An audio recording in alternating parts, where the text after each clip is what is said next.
Hi again. Welcome back to Bioethics. This is the lecture for the week of August 24th. Today we're going to be talking about moral theories. So there's a lot to get through. I hope that you'll grab a snack and make yourself comfortable. And here we go. So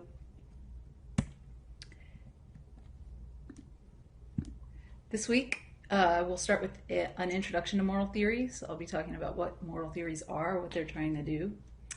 We'll talk about 6 moral theories specifically: ethical subjectivism, ethical relativism, utilitarianism, Kantian deontology, virtue ethics, and a feminist ethics of care, and then I will wrap up with some closing remarks. This lecture corresponds to the reading. The title of the piece is just called Introduction. It's from a bioethics anthology, and it's by Peter Singer and Kusi. I'm not sure how to pronounce that last name. Okay, so beginning with the introduction to moral theory. So what is morality or ethics, which I'll use those terms interchangeably. So morality and ethics is about your life. That's the first thing to note. It's about the decisions that you make as you carry on about your life and all the things that you do. Personal questions about how we relate to our families, choices about family making, and how we relate to our parents and our children, our siblings and our chosen family, and our neighbors and the people we don't even know who we pass on the street. And it's about choices that may seem mundane, like what we should have for dinner. Okay, it's all the different sorts of questions that we ask about our lives and how to get along in the world and what kind of world we're creating through the choices that we make. Okay, an example of an ethical question: should college campuses reopen? That's the question we looked at last week in depth. But there are thousands, millions, maybe infinitely many ethical questions we can ask. So these are just a few that have been popular lately. Should we defund the police? A lot of communities are asking this question and debating the answer to this question. Is abortion wrong? That's a question we're going to talk about as the semester moves on. There are literally millions or infinitely many ethical questions you can ask. Okay, and these are questions that confront us just as we live our lives, as we go on figuring out how to have the lives that we want to live, and who we want to be as people, and how we want to relate to those around us. Okay, moral theories are trying to do 2 things. One is that they're trying to tell us what the words in these questions mean. Okay, so these questions that we ask about ethics in our day-to-day lives: should we have an abortion? Should abortion be legal? Should I go to my brother's wedding? Should we defund the police? All these hands-on questions that we ask as we live our lives and try to create meaningful lives that are fulfilling for us, they have moral words in them, like should and ought and what's right and what's wrong.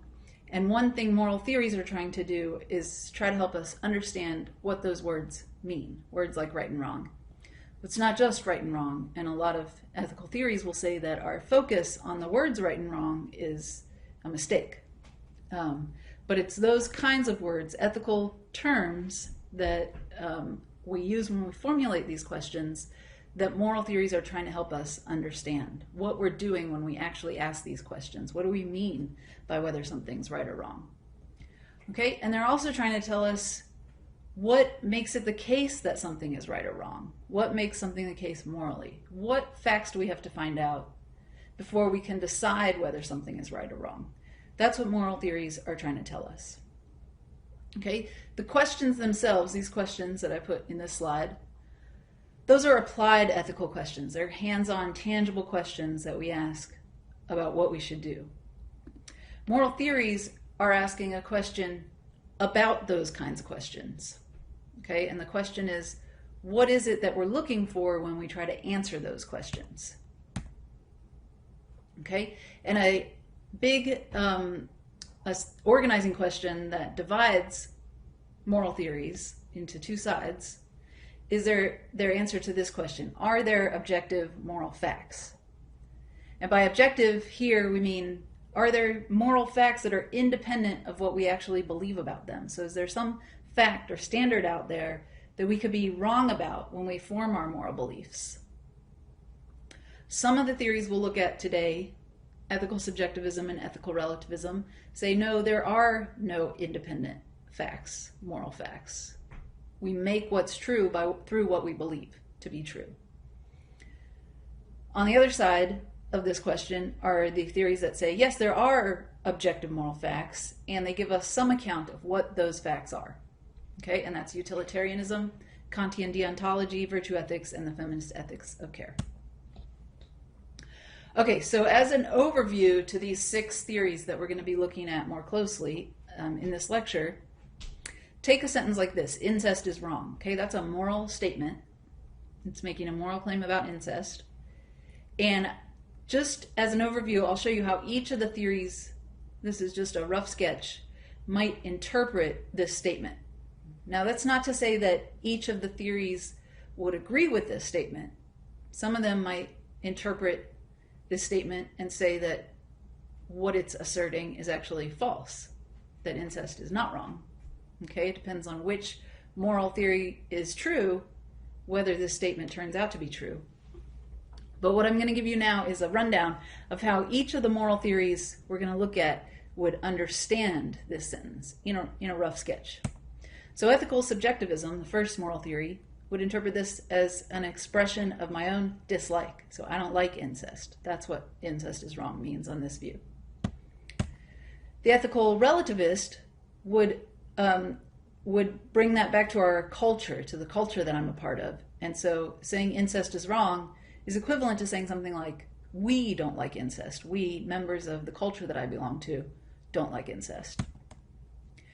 Utilitarians would say that incest is wrong means something like incest doesn't produce the greatest amount of happiness possible. The Kantian would say incest violates the categorical imperative. That's a big word, and we're going to talk about what the categorical imperative is in a few minutes. The virtue ethicist would say good people don't commit incest. It's really about what it takes to be a good person. And if we believe incest is wrong, we're a virtue ethicist, then what we're saying is that good people don't do it.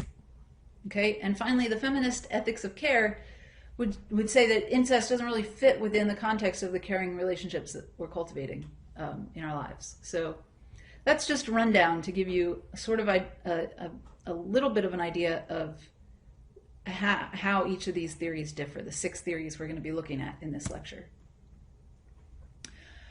Okay, what moral theories are telling us is where the answers to applied moral questions can be found. Okay, so again, back to this slide.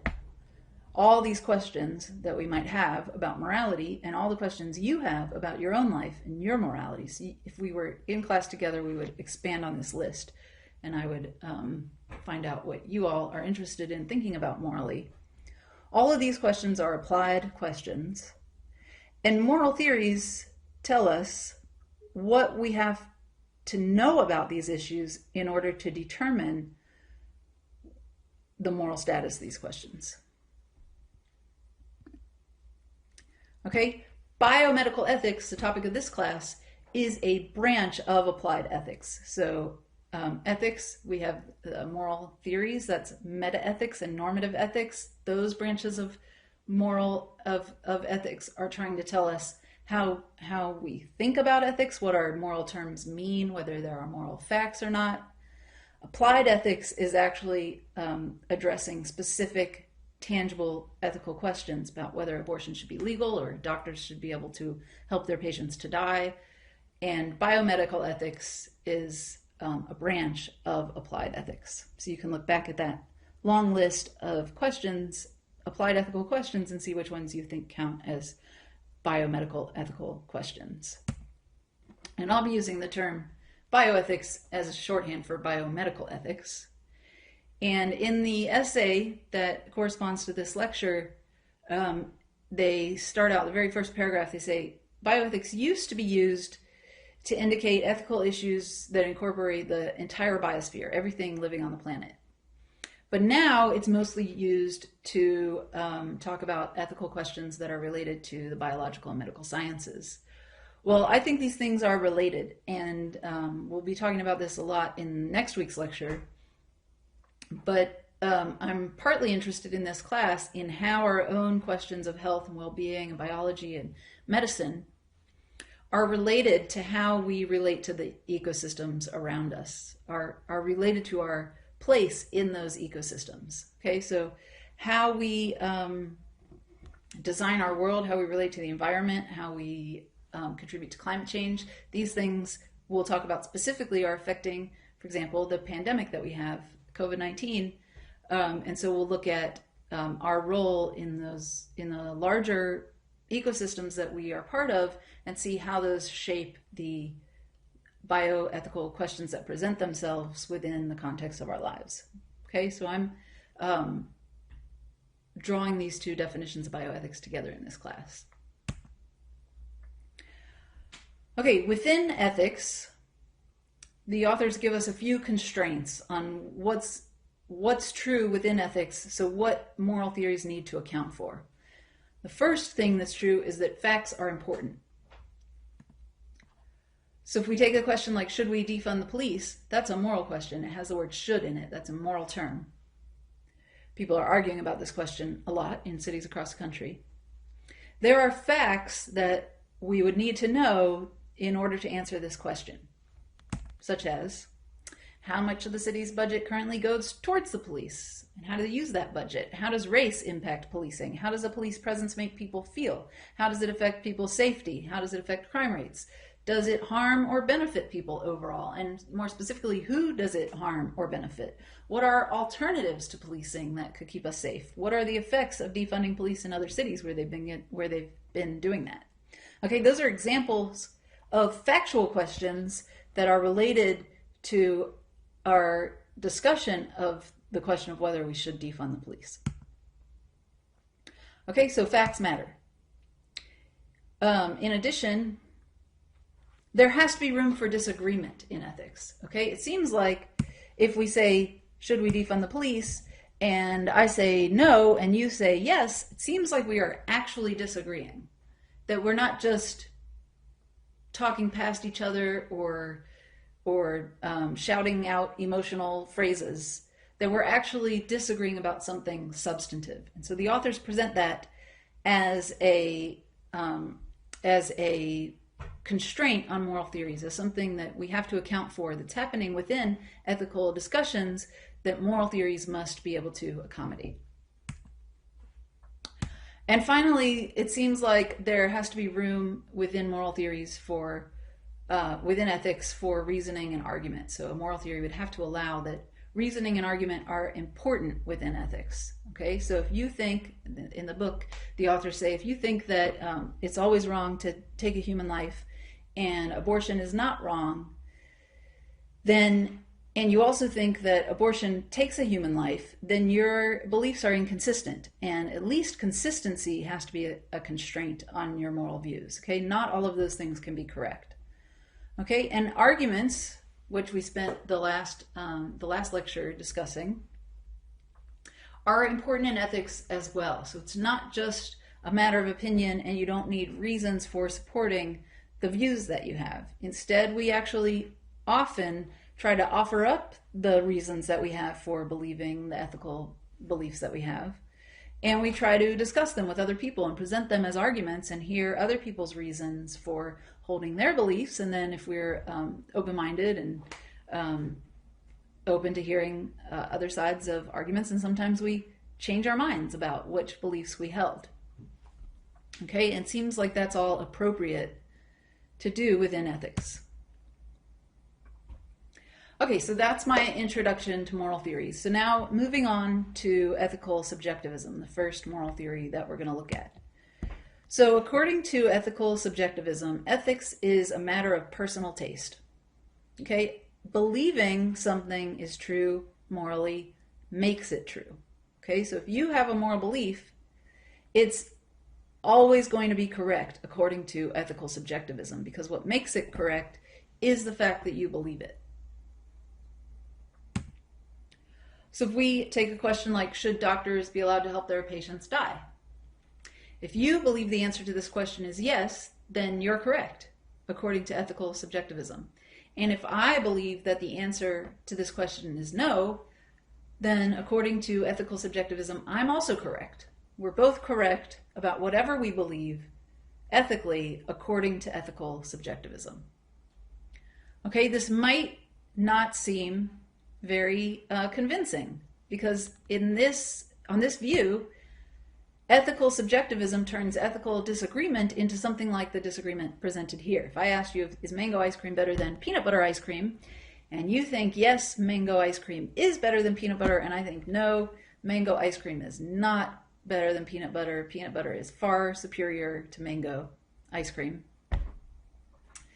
Then if we're subjectivists about ice cream, which most of us probably are, about which flavor of ice cream is best, we're not really disagreeing here. When I say peanut butter is better than mango, I'm expressing my preference.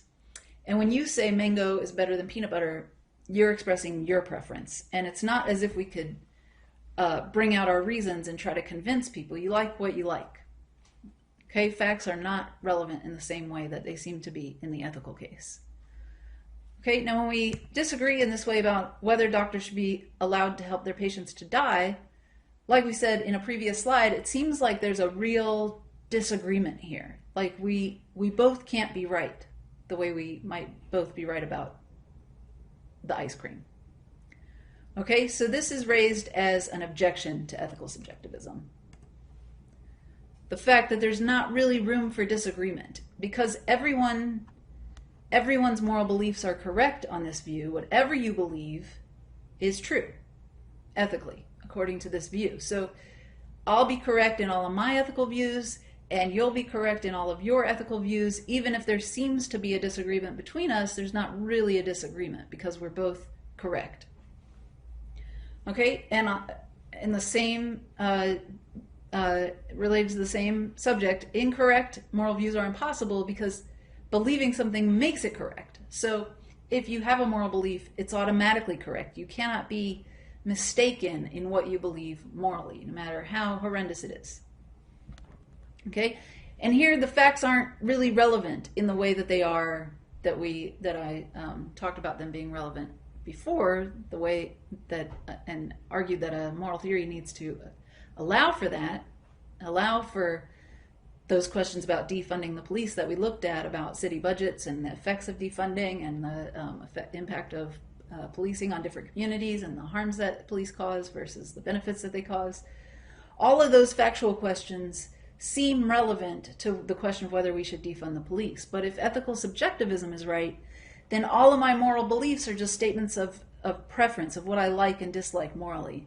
And so there's no real room for facts.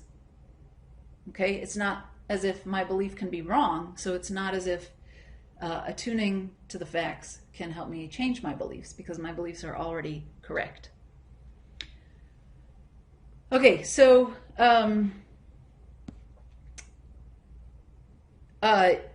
just to note, you may not be a subjectivist about the ice cream case. You may think that facts are relevant there too, and I've been at least once convinced that I wasn't sort of giving a fair chance to something I didn't like to eat. And so somebody convinced me, oh no, it has this rich, complex flavor and it really enhances this kind of food when you add it to it. There might be objections to subjectivism about ice cream flavors as well. You might be an objectivist about ice cream, just like you can be an objectivist about beer or wine, and that's why we have people whose profession is to determine which wines are good and which wines are not good, and to taste wine well. But that's controversial, so it might be that subjectivism is still true about beer and wine and ice cream. That's not what this class is about, so we'll move on. Okay, so ethical relativism. According to ethical relativism, it's not your personal beliefs that determine what's right and wrong. It's the beliefs that your culture has. And whatever beliefs your culture has, just like in the case of subjectivism, those beliefs are always going to be correct, whatever the culture's general stance is. And now there are questions to answer for the ethical relativist to answer about what counts as someone's culture. Is it the culture of NC State that counts as your culture? Is it the entire culture of the United States of America? Is it the culture of your people in your class background or your racial background or your neighborhood that you grew up in? These are all questions the ethical relativist would have to answer to say which culture is it that determines what the correct views are. But it's some culture or other that we're each a part of that determines what's morally correct for each of the people in that culture. Okay, and the author right away brings up this story where the king of Persia, I think it was, asks a whole group of members of their kingdom, how much would you need to be paid in order to eat your father's dead body? And they're all horrified, and they say, we would never do that. That's disgusting. We burn our father's dead bodies. And then the king goes to the other part of the kingdom, and he says, how much would you all be paid to burn your father's dead bodies? And they said, that's disgusting. We would never burn our father's dead bodies. That's just horrific. So I can't believe you even asked us that. Okay, so what that story is taken to illustrate is that different cultures have very different ethical views, and that's clearly obvious. Okay, if you go to different cultures, especially around the world, you'll find very different views about everything from infanticide to education and the role of women and men within relationships and everything. Okay, that's one fact that has motivated ethical relativism, but it doesn't seem that even given that wide variation between cultures in the moral views we have, it doesn't seem that ethical relativism is a tenable moral position. And there are some objections. So if we ask this question, should women be considered the property of their husbands? You'll find that some cultures have answered that question in the affirmative, saying yes, women should be considered the property of their husbands. And other cultures have answered no, that's crazy. Women should not be considered the property of their husbands. Okay, if you think that both of those cultures are equally correct, then you might be an ethical relativist. But if you think that that's ridiculous, it cannot be that both of those cultures are equally correct, because women should not be the property of their husbands. Even if your culture believes that they should, then you are not an ethical relativist. Okay, so if you're an ethical relativist, then you have to agree that whatever a culture believes ethically is correct. That's what ethical relativism says. So if you think there are some things that are not correct, that are wrong ethically, even though there are cultures that believe in them, then you're not an ethical relativist. Okay, more specifically, we have some objections here. Okay, so what I'm talking about now is that on this view, no accepted cultural belief can be wrong. Okay, if a culture accepts it, it cannot be wrong. So if a culture believes that women should be the property of their husbands, then that has to be correct. But if you think that that's not correct, even if they believe it, then ethical relativism cannot be true. Okay, because according to ethical relativism, no cultural attitude can be wrong, because cultural attitudes, again, determine what's actually right and wrong morally. So as long as a culture believes it, it's true. Okay, on this view, there's also no possibility of moral progress within a culture. And why is that? Well, if anything the culture accepts is true, then if the culture accepts one thing, like slavery of African Americans, they believe that's okay, there's no problem with that. And then later, like we did, they came to be critical of that view, to think they were wrong before. Actually, slavery is abhorrent, it's a terrible thing, and we should end it.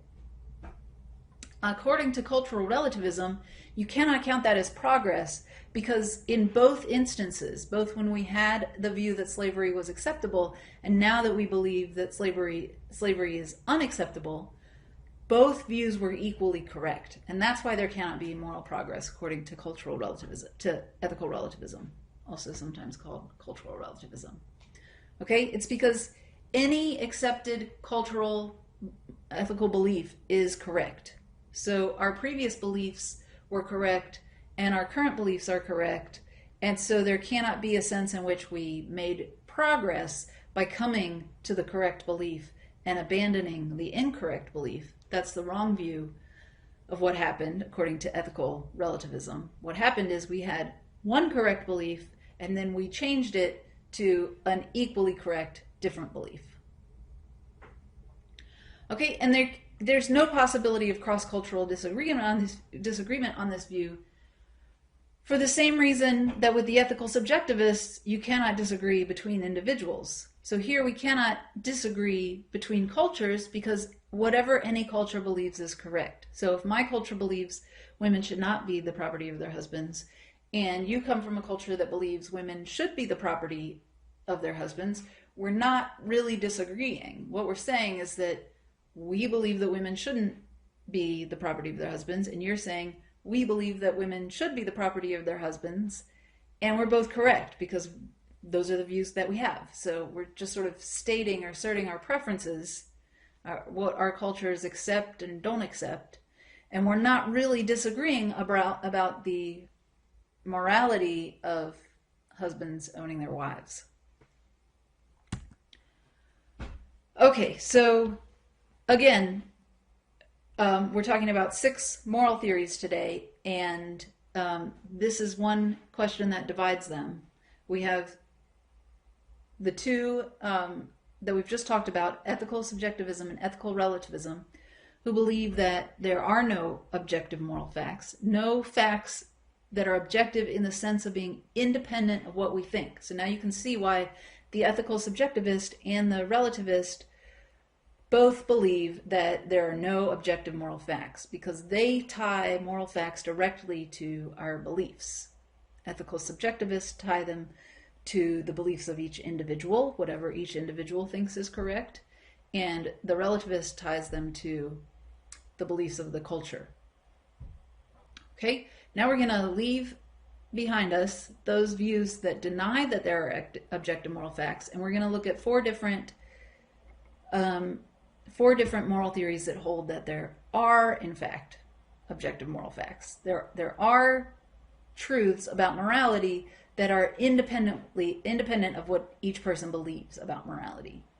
Okay, that means that we can be wrong in our moral views because there's some standard that's independent of what those views are that determines what's right and wrong.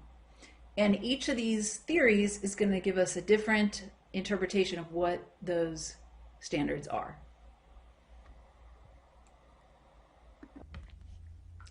Okay, I paused there. So, okay, so moving on to the moral theories that hold that there are objective moral facts, starting with utilitarianism. Okay, according to utilitarianism, the right act is the one that leads to the greatest amount of happiness and the least amount of suffering overall. Okay, utilitarians build rightness or wrongness into suffering and happiness. How much suffering does an act cause? That's the question, or happiness and pleasure. That's the question that we have to ask when we're determining what's the right thing to do. And the right thing to do is going to be whatever increases the amount of happiness the most. Okay, a few important points about utilitarianism. First, not all kinds of happiness and suffering are equal. So most utilitarians hold that what kind of pleasure or suffering we're talking about makes a difference to how valuable it is. So the pleasure that comes from comprehending moral theories, for example, most utilitarians would think, because they're philosophers, they like thinking about moral theories, they would say that kind of pleasure is much deeper and more profound and more valuable than something like eating a marshmallow. Okay, so and likewise, think of how you feel when you work hard and run a marathon and achieve a goal that you've been working hard to accomplish for many weeks, or when you're in love, or when you have a baby, or spend time with people you care about deeply. Okay, these are greater kinds of happiness than something like eating a marshmallow. And utilitarians are aware of that. So they don't want to demean the kinds of happiness and say life is just about having your back scratched. Okay, these kinds of deeper, more interesting pleasures that only human beings can experience might be greater in their worth than these more basic pleasures, like the pleasure that comes from eating a marshmallow. And utilitarians can allow for that. So that's what I mean when I say not all kinds of happiness and suffering are equal. In addition, future pleasure and suffering count just as much as what's happening in the present. So when you're making a decision, according to the utilitarian, you should decide whatever is going to increase the happiness overall. And that means you need to consider the future consequences of your choices, not just what's going to happen, what's going to result from your choice in the present. And finally, we have this quote from Jeremy Bentham that each is to count for one and none for more than one. And that idea means that everyone's pleasure counts equally. Okay, so it's still true that not all kinds of pleasure are equal. Winning a marathon is much greater kind of pleasure than eating a marshmallow. But everyone who can experience those pleasures, the pleasures count the same for anyone. It doesn't matter whose pleasure it is. So my pleasure does not count more than your pleasure. And if my dog can experience pleasure and the kinds of pleasures that my dog is capable of experiencing are just as valuable as those similar pleasures when I experience them.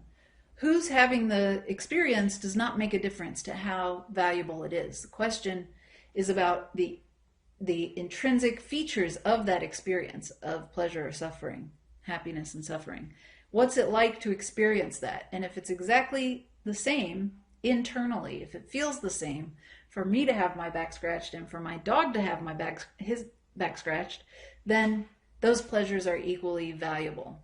So it's not that my pleasures count more because I'm a human being or because I'm me. It doesn't work like that on utilitarianism. Every person and every being that's capable of experiencing pleasure, their pleasures count the same. Okay, now we have this quote from Dostoevsky, and it's presented as an objection to utilitarianism, and it's the only one he brings up. Even though we could have a lot of fun talking about objections to utilitarianism, I just want to read this quote. It's on page 3 of this essay. It says, "Imagine that you are charged with building the edifice of human destiny, the ultimate aim of which is to bring people happiness, to give them peace and contentment at last, but that in order to achieve this, it is essential and unavoidable to torture just one little speck of creation, that same little child beating her chest with her little fists, and imagine that this edifice has to be erected on her unexpiated tears. Would you agree to be the architect under those conditions? Tell me honestly." Okay, so Dostoevsky is asking, if making the world just this amazing, beautiful place full of pleasure for every single person except one small child who you have to torture in order to make that happen, should you do it?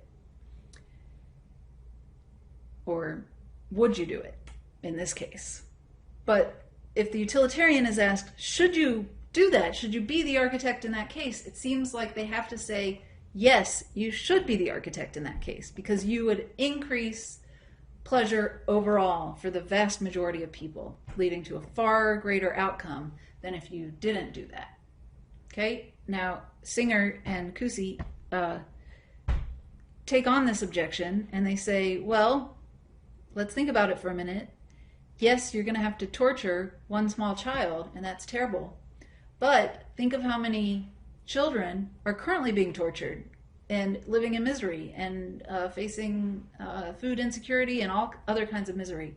And so you have the chance here to design a world in which none of that suffering happens. So even though it's really hard to imagine that you would have to cause one child to be tortured, you should take comfort in the fact that you're relieving so much misery and suffering for so vastly more people than that. Okay, and that's their response to this objection. Now we could spend the whole week talking about utilitarianism and objections to utilitarianism, but unfortunately we're having to blow through all this material really fast in one lecture. What I do want to say about utilitarianism before we move on is that it's a useful way to think about the questions in bioethics that we're going to be asking, because utilitarianism gives us a very clear standard for determining whether something's right or wrong. So we're asking questions about abortion or mask wearing in the pandemic, or whether colleges should reopen, or all the kinds of questions that we're going to be looking at, and some that we already have looked at. Utilitarians are just going to say, what's the cost-benefit analysis? How much good, how much happiness is likely to result, and how much suffering is going to be prevented by this decision that we're considering? And if we can't think of any other decision that would promote the happiness more, then we should go ahead and do this thing that we're considering. So we should think about how much happiness will be created and decide based on the answer to that question. It's a very clear-cut way to make moral decisions. Okay? There are lots and lots of objections to utilitarianism, and I encourage you to think of your own objections to utilitarianism and maybe comment about them in the discussion section or in the comment section of the video. Okay, moving on to Kantian deontology. I watched my last lectures and I realized I say okay a lot, so I'm trying to work on that. Kant gave us another moral theory, which is often presented as sort of the utilitarianism or Kantianism. Those are the two options when you're thinking about moral theories. That's how moral theory is sometimes presented. And it's certainly a lot of people are either utilitarians or Kantians. They choose a side and stick with it. Okay? Kant gave us the categorical imperative. And this is another rule for determining how we should act morally. The categorical imperative says, act so that the maxim of your action could be willed a universal law. What's that mean? That's a mouthful. We'll take it piece by piece. The maxim of your action is a rule that describes what you're doing. So if you're going to lie to your friend about whether you think their outfit looks good, the maxim of your action might be something like lie to make when it will make people feel good. That could be an example of a maxim. Okay, so you state the action that you're considering as a rule to abide by, or a principle. And the question of the categorical imperative, the question that matters for determining what's right and wrong, is could that maxim, that rule that you've just stated that captures what you're about to do, could it be willed a universal law? That is, could it be made into a rule that everyone could follow? Okay, so whereas the utilitarian is saying, what's going to be the consequence of your action? Is it going to make more happiness than otherwise? That's what's important to the utilitarian. The Kantian is saying, could everybody behave that way? Could everybody act according to the principle that you're about to act according to? And if the answer is yes, that your action could be willed a universal law, then you should go ahead and do it. But if the answer is no, that it could not be a universal law for everyone to follow, that if everyone followed this law, it just wouldn't work, then the act is wrong and you shouldn't do it. So, for an example, we take lying. So, or let's take promise breaking. Okay, so breaking your promise. So let's say you made a promise to somebody to pick them up at the airport, and now your favorite show's on TV, and this is all pre-pandemic. Your favorite show's on, and you want to watch your favorite show instead of picking your friend up at the airport. The question is, what's the maximum of your action? Well, in this case, it's something like break your promises whenever you feel like it. Now, could that be a rule that everyone followed? Well, in this case, it seems like it couldn't be. Here's why. If everyone broke their promises whenever they felt like it, then we wouldn't be able to make promises anymore. It wouldn't have any meaning. It wouldn't mean when you say, I promise, that wouldn't mean that you're likely to follow through with what you've promised. So people wouldn't interpret that to mean anything about what you're going to do in the future if everyone just broke their promises whenever they felt like it. It's because we keep our promises most of the time that making a promise means what it does. And so that's why the maxim, break your promise whenever you feel like it, in this case could not be willed a universal law. So it would be wrong on this perspective. It would be wrong according to the categorical imperative. We couldn't all follow that principle or follow that rule. Okay, notice that it's not about whether things would be good or bad if we follow that rule. It's not about the consequences of everyone following that rule. It's deeper than that. It's that we couldn't follow that rule even if we all tried to. We couldn't follow the rule that says break your promises whenever you feel like it, because we'd no longer be able to make promises in the first place. Another formulation of the categorical imperative goes like this: always treat humanity as an end and never merely as a means. What that means is that we always have to respect people as the full people with their own experiences and interests and purpose for being here, just like we expect that respect for ourselves. To treat somebody as an end and not merely as a means that you recognize their personhood. You see them as a person, a full person, just like you are, a full rational individual who has their own, to whom you owe a duty of respect, just like you feel you want people to respect you.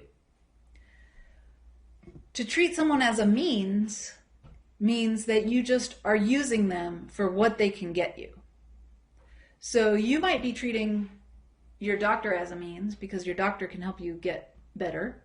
You might be treating, before the pandemic, your barista as a means. Now we might be treating our grocery shoppers as means because they get us our groceries. So we might not see them as full human beings. We might just, even in interacting with them face to face, we might just sort of ignore that we're even in the presence of another person, of another human being, and just use them for what they can get us. That's using somebody as a means.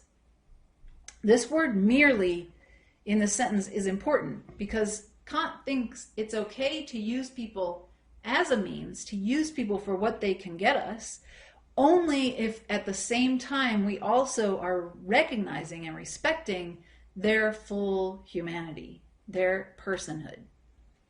So we always want to treat humanity as an end and never just as a means, even though it's okay to treat people as both an end and a means, as long as we're keeping that end in mind, that person's own individual existence as a rational human being who's owed respect. So we don't want to just use somebody for what they can get us without also at the same time respecting them as a person.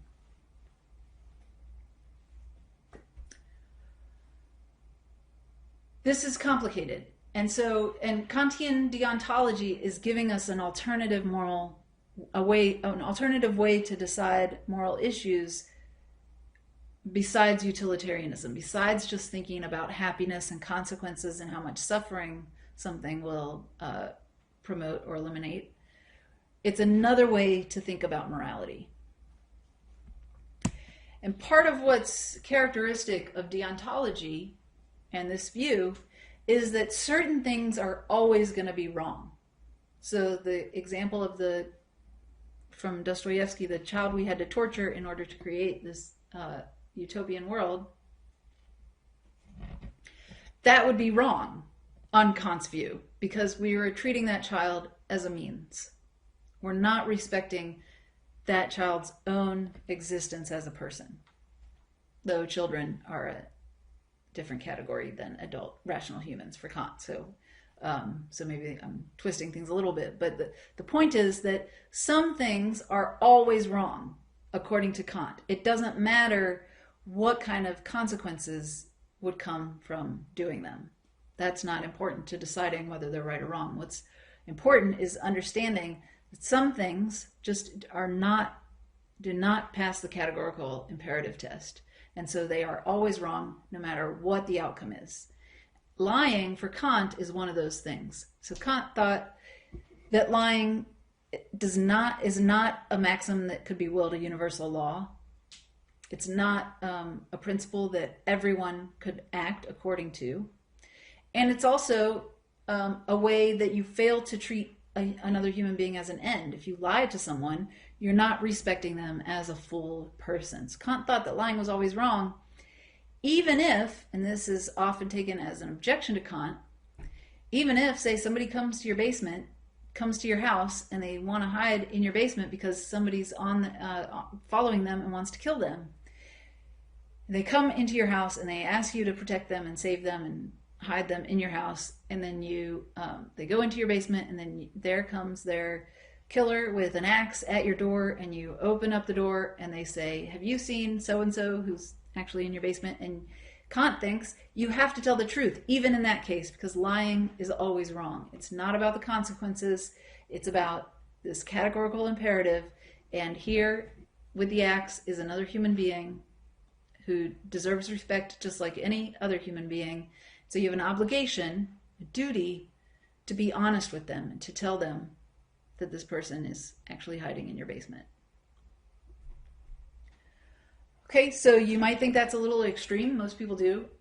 And so we're kind of stuck here because we have utilitarianism, which says just do what's going to bring the most happiness.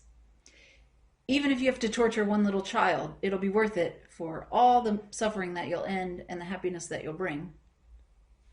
Seems like that's not really an acceptable theory that says that. And then on the other side, we have this idea of deontology, where some things are always right and wrong, no matter what kind of consequences they bring. But it seems like that's not the right way to think about ethics either, because surely if you'll save someone's life by telling a small lie, you should go ahead and tell the lie, but not on this view. So we're kind of stuck. So let's see if with the remaining ethical theories that we have to discuss, we can get some better conception of what ethics is about. Which brings us to virtue ethics. So the virtue ethicist is taking a different spin on ethical questions than any of the views that we've looked at so far. Because every view so far has been concerned with determining rules for our actions. What rules should we follow to act in the right way? What makes something right or wrong? What makes an action the right thing to do or the wrong thing to do? What moral principles should guide us in determining those questions about what acts we should do? The virtue ethicist is not concerned with rules and principles. Instead, the virtue ethicist thinks that ethics is about how to be a decent human being, how to be a good person.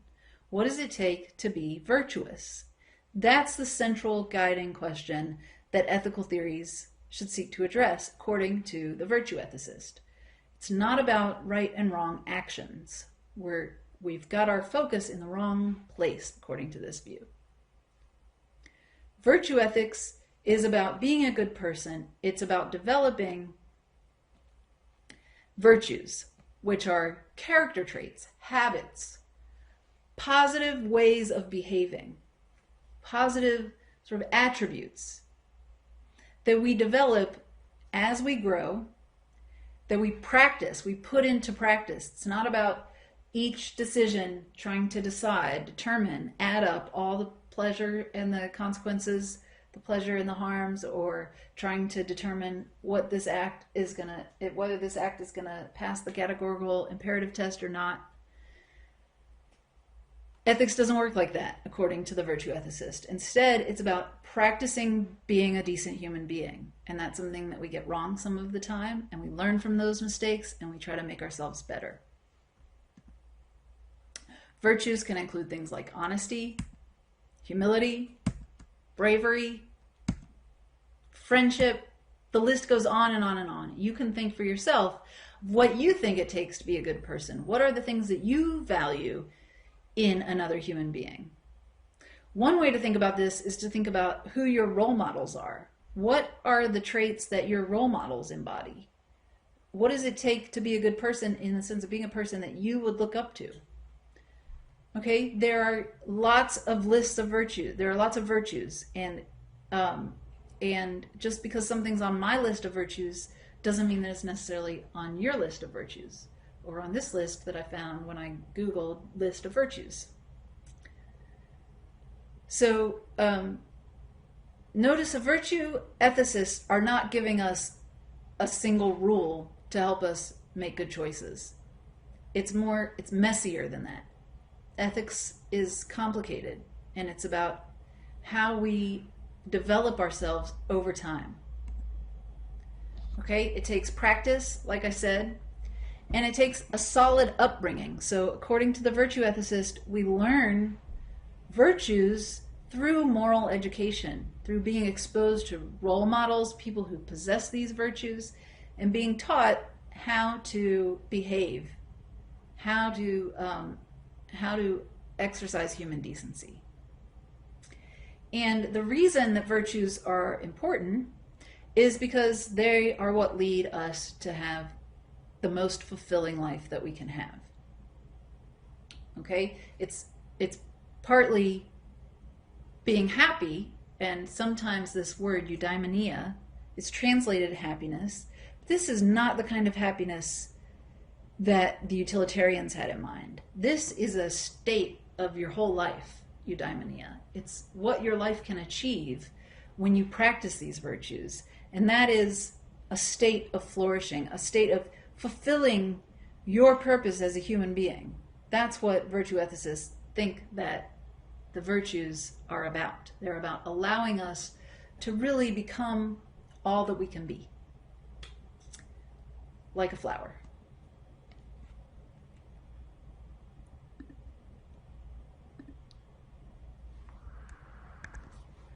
Okay.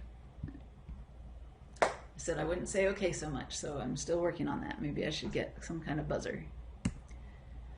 Some objections to virtue ethics. One is that it doesn't really tell us what to do in specific instances, and that may be seen as a shortcoming. So in the text they say, if you're a nurse and you want to decide whether a patient should be allowed to end its own life, a virtue ethics isn't really going to tell you the answer to that question. Okay, so it leaves lots of questions remaining. And if we're trying to figure out what to do in a particular situation, virtue ethics isn't always going to help us with that. Okay, and secondly, how do we know which things are really virtues? Well, like I said, what you consider virtues may be different from what I consider virtues. So it could be that virtue ethics leads us straight back to a kind of subjectivist view about ethics, which is where we started. And we don't want that because of all the problems we looked at with ethical subjectivism. So we want there to be some room for disagreement, for facts to be relevant, for us to actually have a role for reason and argument and thinking through ethical issues. And if you can believe whatever you want about virtues and I can believe whatever I want, and there's no further fact about whether we're right or wrong in what we believe, then ethics seems to not have those features that were presented at the beginning as being important to understanding what we're doing when we ask those questions that I talked about all the way up here.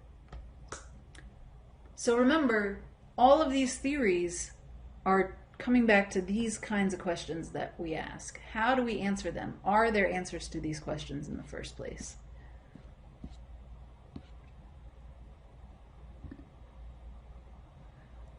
Finally, the feminist ethics of care. Good news is we're not going to do that right now because we're going to talk about that next week. So we are going to read an entire essay about feminist and indigenous ethics of care because I think it's an important enough departure from the views we've been looking at so far that it deserves its own lecture and its own week to talk about. So I'll move on to closing remarks. So two things that the authors point out at the end of this essay is that ethics is independent of religion on the one hand, and they say a little bit about that. There's a lot more about this issue, and it's very controversial what they've said, but the idea that ethics is independent of religion is that you, even if you believing that a religion is the correct religion, that your deity is good, requires some kind of independent standard for assessing whether a deity is good. If you believe that ethics and religion are one thing, that whatever God says to do is the right thing to do, because God says that that's the right thing to do, then you end up in this sort of circular place where God being good just means that God is godly or God is divine. And it seems like that's not how we think about our own religious beliefs. If you have religious beliefs and you believe in God, you probably believe that God is good, and that probably means something to you other than just that God is God. So we want some independent standard for assessing our religious views and for holding ethical beliefs about religion. And it's on those grounds that the authors argue that religion and ethics are independent. Now they point out that doesn't mean that religious officials, people in leadership roles within longstanding religious traditions, don't have anything valuable to offer about ethics. They don't say that. They say actually religious officials do have a lot of value to contribute to ethical conversations because they've been thinking about these things for a long time, and what they have to say is important a lot of the time. So to say that ethics and religion are independent is not to discount the value of the input of different religions on ethical questions. All it means is that there's some independent standard by which we form our religious views, our ethical views, that's independent of our religious views. And to hold that your religious views are moral requires that you have some kind of independent way of conceiving of what's moral. And next they point out that ethics is independent of the law. So whether it's always right or wrong to follow the law, that's one ethical question. But just because something is the law doesn't mean that it's the right thing to do automatically. And we need that independence, again, to be able to evaluate the ethics of the laws that we have, because whether something should be legal is itself an ethical question. And if the law settled what was ethical, then whatever the existing laws are would automatically be correct, and there'd be no room for us to remove or undo laws that are wrong or harmful or unjust. And it seems like we have done that a lot throughout our history. We've changed laws that are unjust and gotten better laws, and we probably still have a lot of laws that are still currently unjust and that we need to change. So all those perspectives require that ethics be in some sense independent of the law. Next, I want to say look for intersections. Okay, what that means is the material in this chapter is about ethical questions overall. We have a broad view of the theories that have been offered about what we're doing when we ask those questions in this slide. What is happening when we have these kinds of conversations and engage in these discussions? That's what we've just looked at, is answers to that question. What's happening when we ask these kinds of questions? What do these questions mean? Is there some objective answer? That's what moral theories do. So each of these moral theories is going to have different implications for the particular applied questions that are listed here and that we're going to be asking throughout the semester. So we're going to look at the ethics of indigenous communities and questions of how the pandemic is affecting different groups of people. We're going to be looking at age and what unique health questions come up for children, specifically questions of consent and rationality. And these moral theories can be applied to each of the questions that we're going to look at throughout the semester. So when we're talking about age, we can look at what the utilitarian might say about whether children of different ages should be able to consent to their own medical decisions, should have to consent before things can be done to them medically. Things like that. So we could take each of these theories week by week as we go through the semester and see what would a Kantian think about abortion, or what would a utilitarian think about racial inequalities in our pandemic response. So those are just examples of how we can look for intersections between the moral theories themselves and the particular applied questions that we're going to be asking. So thank you for watching this lecture, and I will leave you with a flower.